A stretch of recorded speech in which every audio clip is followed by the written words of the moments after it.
Welcome to the Tribe Digital Marketing Series. Today we're joined by Andrew Dimmick. He is a marketing consultant in our packaged service division. Andrew, Okay. thanks for joining.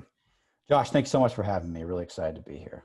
Yeah, man, it's going to be great. So I always like to let the audience get to know you a little bit. And since you're one of the newer Tribe members at Yeah, LeadMD, it's good for me to get to know you a little bit more as that's well. right. So tell me, what do you love about marketing? And the reason why I was attracted to marketing was I love understanding why people make the decisions they do. Hmm. And marketing really is leveraging human decision making and like that consumer behavior area, right? To how can we help someone find a product that really meets their needs? When you really look at what marketing is and how good marketing works, it's helping people say, I have a need and there is something out there. Here's a product that actually meets my need. I may not have noticed that. I may not have realized it. Right. And I love that. I love digging into what drives people, what gets them turned on, what gets them excited, and what makes them live their life to the fullest. So what That's are some correct. things that you're seeing that marketers are either doing well, or some tips that you might have for other marketers to help meet buyers' needs in the current environment? My single most piece of advice to any marketer is be genuine. Mm. Uh, Consumers are not stupid. I think sometimes we take that for granted, and it sounds like an obvious statement, but Yeah. more and more companies are being scrutinized, and people are demanding this standard of transparency and honesty. And if companies are not being genuine, people will see right through it. They will notice if you're just blowing smoke, or if you're actually really caring about your customers and caring about making the world a better place. You talk about concepts like corporate social responsibility and Right. growing movements of conscious capitalism. All of this really gets into this idea of you got to be genuine Right. with your marketing that impacts your brand. Um, when I think about directly with COVID-19, um, be honest with your customers about delays. Like Hmm. that's so simple, but especially in a world where we've transitioned so much to e-commerce, Right.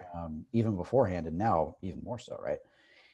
Just be honest about delays. I have an example, both good and bad. So I'm an Amazon Prime customer, and every time I order from them, they'll give me updates on my orders. And a lot of times they'll say, hey, it's going to be late. Yeah. COVID-19's good. It's making things crazy, but they'll tell me that beforehand. Right. Contrast that to, I recently bought a new pair of headphones, not these. They're actually charging right now. There's some wireless ones that I'm really digging. But I bought them right around the time when everything started to shut down. Right. And I expected a delay. I expected, it's going to take some time. They got to source this. Supply chain might be impacted, but no messages, no communication Mm. from this company.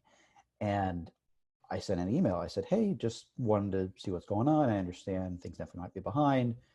Is there any update?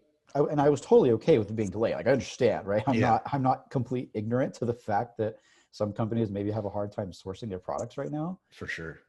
especially because I think this product was manufactured in China. So Hmm. obviously things were getting a little tight, but no communication. I ended up sending 4 emails. Wow. I started commenting on their ads they were running, leaving like angry reactions. And I was like, hey, I ordered this a month ago. No one said anything. So then what happened is the company ended up sending out a big mass email, right? I could tell it was written like it was sent to everybody. It wasn't Yeah. personalized. It was from some director of sales operations, someone I didn't even know. Right. And it was it the thing that was so appalling was that they were like justifying why nothing had happened. They're like, we want to assure you that this is not the case. Like, it's not true that we're like purposely ignoring you. And I was like, could you maybe say that a little bit nicer? So, and even when they got there, eventually I did get the headphones, but the damage was already done. I'm not going to buy from them again. Right. They Yeah. weren't. It wasn't genuine. It wasn't transparent. It wasn't like, hey, I'm in this for you.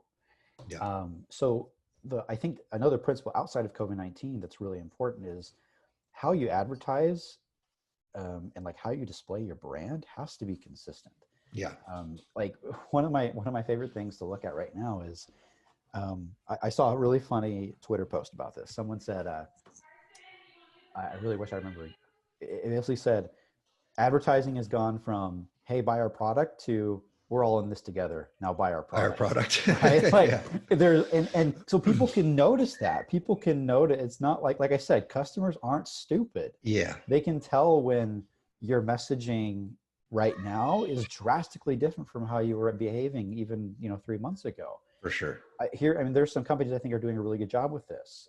Uber Eats, for example. Like I ordered, obviously because I'm having to buy a lot of things in, right? Yeah. I ordered pizza and I got a side of chunky marinara sauce, which by the way, if you haven't done that, if you haven't dipped pizza in like marinara sauce like you do with mozzarella That's the way to go. you're missing out. I'm being serious, especially when you get like that garlic crust. All right. Anyway, Pro so I tip. ordered this side and it didn't come. And it was like $1, right? Like I didn't really care, but I wanted to send it into Uber, like, hey, this didn't happen, just so they can do Yeah, business. for sure. And they offered to refund the entire thing. So we're talking like a $15 pizza. Yeah. All I was like, hey, I just didn't get my $1 sauce, and they refunded the whole thing. It wasn't even their job. They weren't even the ones that messed up. It was the company that I ordered the pizza from. And that is something that Uber was doing even before now. So like that's a prime example of just this genuine care and concern for well-being of your customer. Yeah. Another good example, I love to give shout outs to Salesforce because Mark Benioff is just a madman and a baller. And like there are so many companies like his that, hey, for 90 days, we're not going to lay off any customers. Right. The CEO, I believe, I forget the name, a major retailer in like fitness apparel, took a $10,000. He lowered his salary down to $10,000, and they're going to continue to pay their employees in their stores, even though they can't work. Right, stuff like that. And the good thing is, it's consistent with their image, like consistent with their brand values. Exactly, it's consistent with their values. Now, that's not to say like if you've had a rough past and maybe you made some missteps along the way with your brand that you can't be you can't try to be genuine. But if your policies and procedures that you have in place as a company are just a bunch of loopholes that your customers have to jump through, and it's a painful, confusing process, if you just try to think that's going to change with one ad that says, hey, we're all in this together, it might actually even hurt your brand. Yeah, for sure. It might have a negative impact. Well, I'm curious, a lot of those examples, Salesforce aside, are, consumer brand centric. And, whether it's in your work that you're doing every day or anything else, how do you think that applies on the B2B side? I mean, I know it's still marketing at the end of the day, but there is a little bit of a different bend when, you're advertising someone to buy something for their business than, a pizza.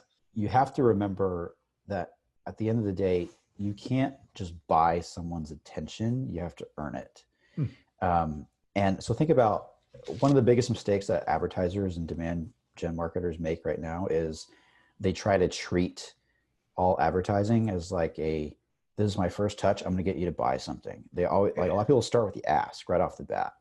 And we have to remember that like Facebook, Instagram, even like TikTok, like all these social platforms where most of modern marketing takes place, they're awareness platforms. Right. So you need to structure your campaigns to build awareness and then do the ask, right? I mean, it's not like people don't like getting ads for cool. I mean, I bought things I've seen ads for all the time. For right? sure. Like if it's something that brings me value and is something that really is going to be beneficial to my life, then I'm probably going to click on your ad, maybe fill out a form. I've even done this on the B2B side. I remember once back when I was working on, finding a way to train for get my Salesforce certifications, saw an ad for a bunch of different courses and resources. And it was just like, hey, this is what we're good at as a company. If you like more information, let us know. And it was someone I had never heard of, but they weren't pitching me to, hey, buy our product. It was like, hey, check out what we got, check out what we have. And it's also why, definitely switching into consumer back, the same principles apply. Like, why do you think direct to consumer ads work so well? Like, think of famous ones like the Squatty Potty or chat books or things we look at are like, they're super funny, they're informative, and they're really long. They're actually long videos by like additional advertising standards. Yeah, for sure. And at the end, they have the ask, because what they've done is they've taken time to inform you and they've taken time to build awareness and then build a relationship to a certain extent.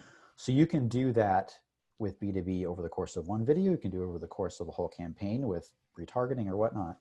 But at the end of the day, make sure your campaigns are structured where you're building awareness, be genuine, have empathy, and by all means, don't ride the wave of like, I have to talk about COVID-19. I have to say like, I'm here for you. Like, people get it. Like, everyone understands what we're going through right now.